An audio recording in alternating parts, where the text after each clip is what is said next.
Question number 297।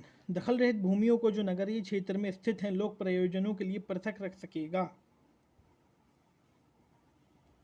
इसका answer है collector.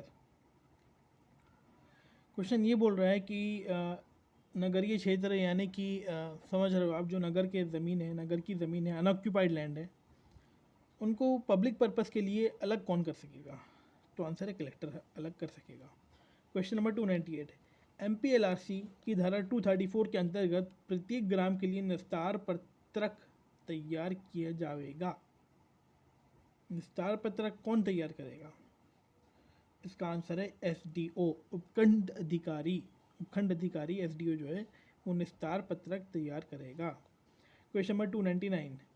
निस्तार पत्रक में क्या अभिलिखित किया जाएगा। निस्तार पत्रक में सिंचाई के अधिकार होंगे, मार्ग अधिकार होगा, पशु चराने का अधिकार होगा, मछली पकड़ने का अधिकार होगा या नहीं होगा। इसमें से कौन सा अधिकार क्या अभिलिखित किया जाएगा। तो इसका आंसर है D, पशुओं को चराने का अधिकार। Question number 300। निम्नलिखित में से कौन सा एक विषय जिसके लिए निस्तार पत्रक में उपबंध नहीं होता है वो निबंधन तथा शर्तें जिन पर। तो इसका आंसर है B, मछली पकड़ने का अधिकार। यानी कि जो निस्तार पत्रक है उसमें ये लिखा रहता है कि पशुओं को चराने की परमिशन के बारे में, लकड़ी, इमारती लकड़ी, ईंधन के बारे में, मुरम कंकड़ रेत उसको लेने के बारे में लिखा रहता है, लेकिन मछली पकड़ने का जो राइट है वो निस्तार पत्रक में नहीं रहता है। Next question number 301। निम्नलिखित में से कौन सा कथन सत्य है। इसका C करेक्ट है। निस्तार अधिकारों के प्रयोग के लिए कलेक्टर द्वारा भूमि को पृथक रखा जाएगा। कलेक्टर्स का ध्यान रखेगा निस्तार पत्रक के लिए। Next question number 302। इनमें से क्या गलत है। इसका जो है C वाला गलत है। अपने अधिकारों का प्रयोग करने के प्रयोजनार्थ अपने मार्ग अधिकार को अभिलिखित करने के लिए कलेक्टर को आवेदन कर सकेगा। किसी ग्राम का निवासी द्वारा उन्हें पड़ोसी ग्राम में पशु चराने का अधिकार है, सरकारी वन में पशु चराने का अधिकार है, पड़ोसी ग्राम में निस्तारण का अधिकार है। उपयुक्त होंगे। इसका जो है C गलत है। Next question number 303। MPLRC की धारा 241 प्रावधान करती है।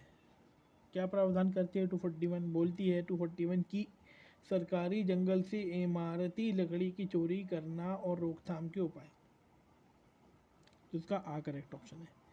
Next question number 304। ग्रामों में कतिपय वृक्षों के काटे जाने का प्रतिषेध किया गया है। तो इसका आंसर है 241। देखिए यहाँ भी हमने 241 पढ़ा था और 241 में क्या था, सरकारी जंगल से लकड़ी नहीं काटी जाएगी। सेम यहीं पर नेक्स्ट क्वेश्चन भी इसी तरीके की बात करता है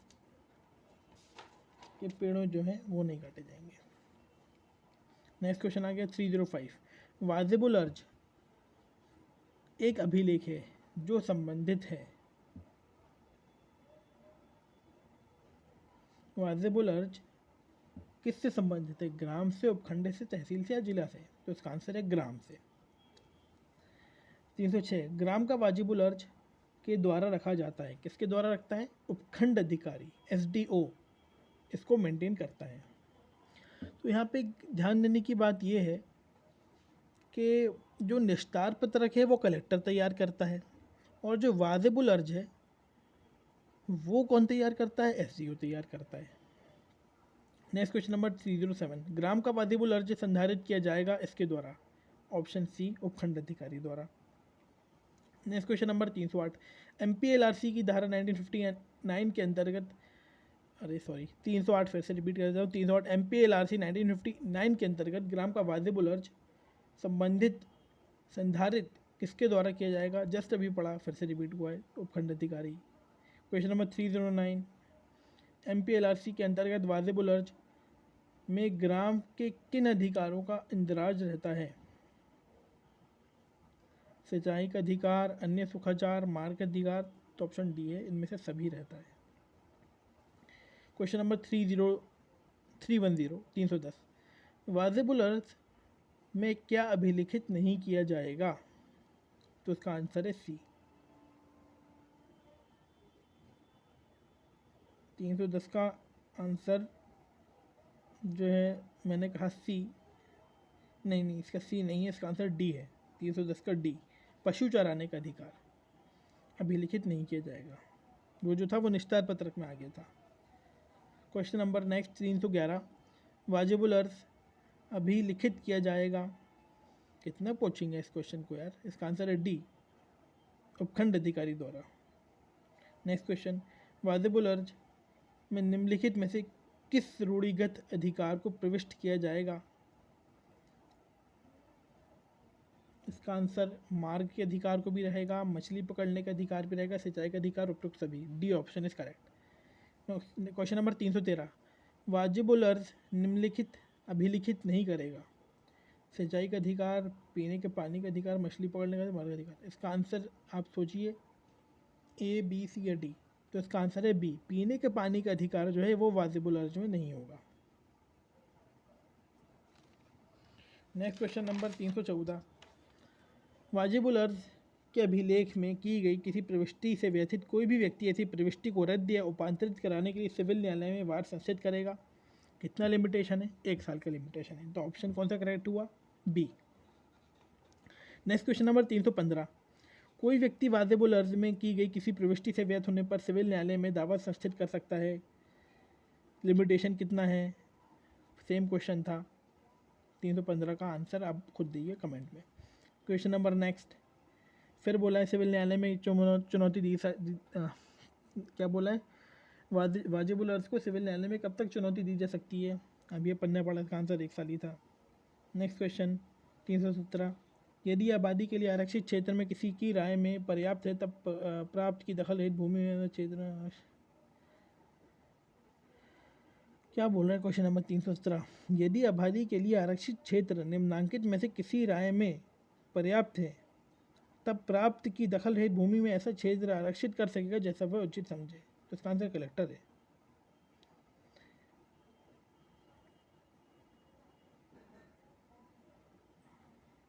नेक्स्ट क्वेश्चन नंबर 318 आबादी क्षेत्र में भूमि स्वामी अधिकारों में आबादी स्थलों का निपटारित किया जाएगा।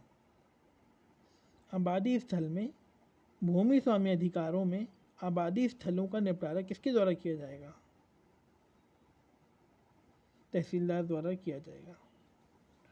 नेक्स्ट क्वेश्चन नंबर 319 अनाधिकृत रूप से अधिपत्य लेने वाले व्यक्ति पर MPLRC की धारा 248 के अंतर्गत जुर्माना करने का अधिकार है। तहसीलदार को अधिकार है। अब देखिए यहाँ पे मैं आपको एक्सप्लेन कर देता हूँ कि जब भी गांव में किसी ज़मीन का डिस्प्यूट होता है बाउंड्री से रिलेटेड या पोजेशन से रिलेटेड, तो उसको बेसिकली तहसीलदार ही सुनता है। पार्टीशन होता है तो वो भी तहसीलदार ही करता है। तो यहाँ पे आपको रिस्टोरेशन ऑफ पोजेशन करना है। आपका कब्ज़ा किसी ने ले लिया है, आपकी ज़मीन किसी और ने कब्ज़े में ले ली है, अब आपको अपना कब्ज़ा वापस चाहिए, उसको हटाना है आपको। तो उसकी पावर सारी तहसीलदार को दी गई है। तो क्वेश्चन नंबर 319 का आंसर हो जाएगा तहसीलदार।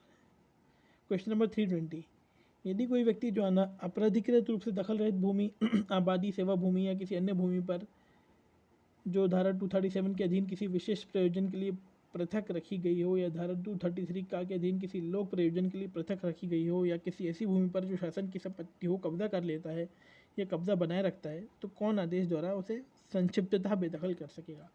बेसिकली वो ये पूछ रहा है क्वेश्चन कि किसी ने ज़मीन पर कब्जा कर लिया तो उसे समरीली इजेक्ट कौन कर सकता है, इविक्ट कौन कर सकता है? तो इसका आंसर है तहसीलदार। MPLRC की धारा 248 संहिता में वर्णित भूमि पर अपराधिकृत रूप से कब्जा कर लेने के लिए अर्थदंड से दंडित किया जा सकता है जो विस्तारित होगा। अब ये ऑप्शन इंपॉर्टेंट लग रहा है मुझको, ADJ में भी आया हुआ है। पूछ रहा है कि अनऑथराइज्ड रूप से आपने कब्जा किया हुआ है तो कितना जुर्माना लग सकता है? इसका आंसर है सी, 1 लाख रुपीज़ या तहसीलदार के विवेक अनुसार। क्वेश्चन नंबर 322 अनुचित रूप से बेकब्जा किए गए भूमि स्वामी को पुनः स्थापन का प्रावधान MPLRC की किस धारा में है? आंसर है बी, 250 में दिया गया है। नेक्स्ट क्वेश्चन नंबर 323, यदि कोई भूमि स्वामी अपनी भूमि पर अनुचित रूप से बेकब्जा किया जाता है तो कब्जे की पुनः स्थापना के लिए आवेदन कर सकेगा? 4 बार पढ़ा है आप, ऑप्शन इसका आंसर देखिए।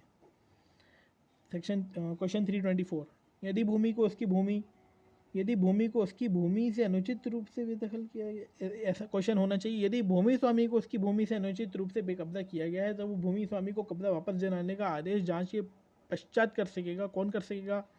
तहसीलदार कर सकेगा, क्योंकि केस उसी के यहाँ लग रहा है। नेक्स्ट क्वेश्चन नंबर, भूमि के आवंटिती के पक्ष में भूमि खाली ना कराना धारा के अंतर्गत दंडनीय अपराध होगा।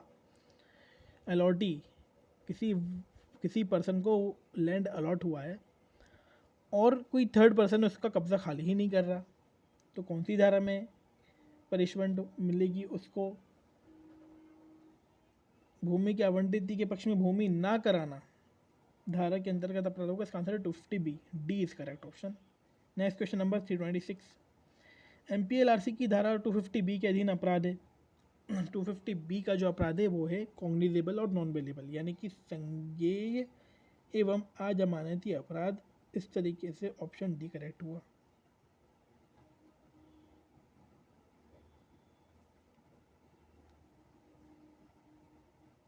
नेक्स्ट क्वेश्चन नंबर 327, संहिता के प्रावधान का उल्लंघन होने पर धारा 253(1) में दंडित किए जाने की शक्तियां दी गई हैं। अच्छा, क्वेश्चन ये बोल रहा है कि पूरी MPLRC का कोई भी प्रोविजन उठा लो, अगर उसका वायलेशन होता है जिसके बारे में पनिशमेंट नहीं भी दी गई, लेकिन अगर किसी भी प्रोविजन का वायलेशन कर होता है तो 253(1) के अंतर्गत कौन एम्पावर्ड है पनिशमेंट देने के लिए? तो उसका आंसर है SDO, उपखंड अधिकारी। नेक्स्ट क्वेश्चन नंबर 328 है, संहिता की निम्नलिखित में से किस धारा में राजस्व प्राधिकारियों के अनन्य अधिकारिता के संबंध में उपबंध किया गया है? इसका आंसर है धारा 257। नेक्स्ट क्वेश्चन नंबर 323, MPLRC के अंतर्गत कौन सा मामला राजस्व प्राधिकारियों के अनन्य क्षेत्र अधिकार के अधीन नहीं है? तो इसका आंसर है डी, जिसमें राज्य सरकार पक्षकार ना हो। ऐसी किसी भी ऐसे अधिकार से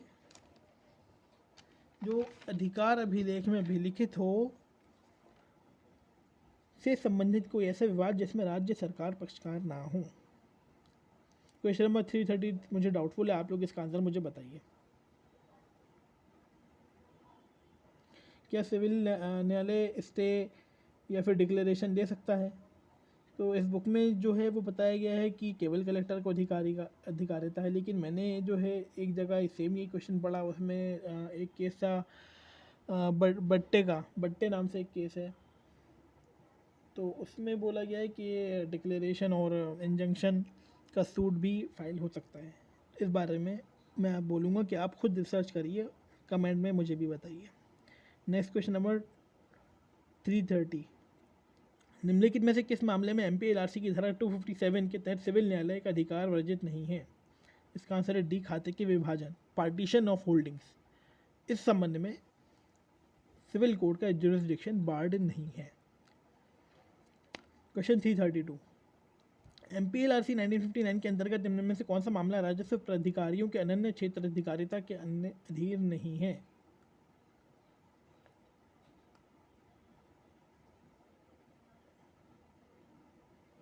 इसका ऑप्शन जो है ABCD आप पढ़ लीजिए। इसको 329 क्वेश्चन जो था सेम यही था, आप इसको देखें और आंसर दें।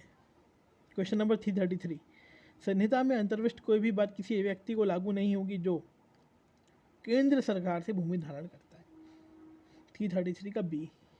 क्या होता है, एक स्टेट है, उसमें कई सारी ज़मीन स्टेट गवर्नमेंट की है, basically majority of land belongs to the state government, but a minority of the land also belong to the central government. जैसे कि मिलिट्री एरियाज़ होते हैं, कोई सेंट्रल के इंस्टीट्यूशन है, जैसे सेंट्रल ब्यूरो ऑफ इन्वेस्टिगेशन का अगर ऑफिस है, इस तरीके से कुछ स्पेशलाइज्ड लैंड होते हैं वो कि सेंट्रल गवर्नमेंट के ओनरशिप के होते हैं। तो ऐसे जो ज़मीन है वो उन पर केंद्र सरकार का जो कानून है वो लागू होता है, MPLRC लागू नहीं होता। नेक्स्ट क्वेश्चन नंबर 334, संहिता के निम्नलिखित में से किस धारा में कठिनाइयों के निराकरण के संबंध में प्रावधान किया गया है? पावर टू रिमूव डिफिकल्टीज किस में बताया गया है? कोई सेक्शन 263 में।